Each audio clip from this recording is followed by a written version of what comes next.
ስኬት በገንዘብ አይመጣም፣ በአስተሳሰብ ነው እንጂ። ብዙ ሰዎች ስኬት በገንዘብና በእድል ይመጣል ብሎ ይጠብቃሉ። እውነታው ግን ይሄ አይደለም። አንድ ጥያቄ ልጠይቃችሁ። ስንቶቻችሁ ናችሁ እድል በተግባር ተጠቅማችሁ ወደ እውቀት የቀየራችሁ? ብዙ ጊዜ የምንጠብቀው ትልቅ እድል፣ ትልቅ ቻንስ፣ ትልቅ ኦፖርቹኒቲ እንጠብቃለን።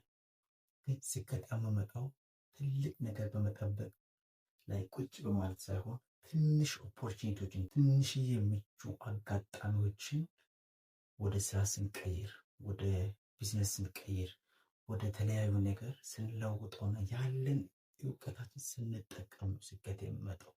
ባይዘዌ በቅጽበት ወይም በእድል ወይም በአጋጣሚ ስኬት ይመጣል ብላችሁ ከጠበቃችሁ ተሳስታችኋል።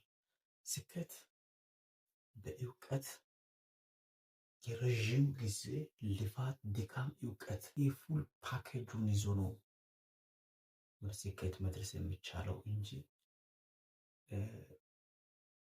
መሽቶ ሲነጋ ስኬት ማግኘት አይቻልም። አንድ ጥያቄ ልጠይቃችሁ። እናንተ በህይወታችሁ ስንት አይነት እድሎችን ተጠቅማችኋል? በዛው ላይ ደግሞ ስንት አይነት እድሎችን አስመለጣችሁ? ስኬታማ ሰዎች በአስተሳሰባቸው ይለያሉ፣ በእውቀታቸው ይለያሉ። ስኬታማ ሰዎች አስተሳሰባቸው ራሱ ችግር ሲመጣ፣ ፈተና ሲገጥማቸው እንደ እድል ይጠቀማሉ። ውድቀት ሲከሰትባቸው በህይወታቸው እንደ ትምህርት ይቀበላሉ። ግን